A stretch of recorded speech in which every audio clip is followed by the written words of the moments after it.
Hi everybody. Many times when I'm working with somebody who suddenly has gotten into their 50s or even their 40s, and they'll say, how did I get here? Suddenly I have this 10 pounds that just came out of nowhere. And guess what? It didn't come out of nowhere. It happens a half a pound here and a half a pound there. So what I encourage people to do is to weigh yourself every day, because that way you're aware of, as your body starts eking up in weight, you're more aware of it. Otherwise, if you only check it here and there, suddenly 5 or 10 pounds can get on board and without you even knowing it, because it might not affect how your clothing fits initially. You can easily put up to 5 to 10 pounds without having too much change in your clothing. Sometimes it might, but for many people, they can easily have that happen. So it didn't happen overnight, so that's one. And as we age, is our metabolism changes. We're not 20 any longer. We're no longer chasing kids around and having more of an active lifestyle. Many of us have gotten into jobs that force us to sit and have a more sedentary life, working in front of a computer. So I tell people, because we're not moving as much, we're not burning as much.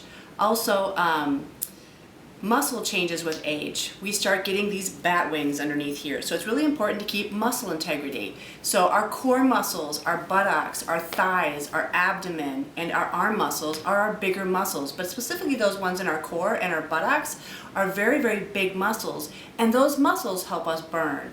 So as we get older, and if we're more sedentary, those muscles actually get more atrophy, so they get a lot more flabbier. So as we wave, we're going to notice a little bit of a bat wing down here. So we want to be able to move our triceps and be able to build the muscle here, because that will help us burn calories. Also, eating like we did in our 20s is not how we eat when we're in our 50s. Again, we're going to be burning differently. We'll need different types of fuel sources. So if you're a gentleman and you could eat two, Big Mac burgers, you're not going to be able to do that at 50. You're going to have to settle for the single little cheeseburger or the single burger. So again, look at what you're eating. Also getting plenty of water in to flush things out of our body.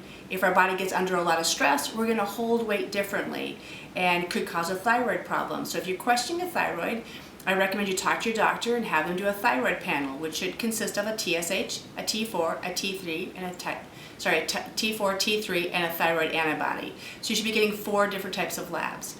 They might do, again, there's also reverse and free T4 and T3, but that will be up to your doctor to choose if they want to do those or not. But it's really, really helpful to do a thyroid panel if you think that is off. But if we're under a lot of stress, it will affect our thyroid gland and our adrenal stress glands, which will affect our weight overall. Also, make sure that you're getting a good night's sleep. You should wake up in the morning rested. If you don't, then you might be struggling with some issues with insomnia. I would encourage you to look for my video on insomnia for ideas about how you can help that.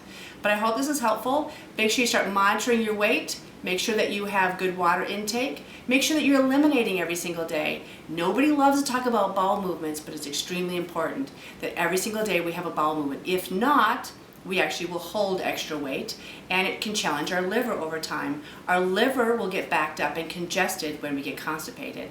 So make sure that you have a good bowel movement if you're struggling with that. We'll have a video on that as well, but one thing you can do is add fiber into your diet and making sure you're getting plenty of water again. So I hope this is helpful. Feel free to reach out to us if you have questions, but thanks for watching, and I hope you have a great day.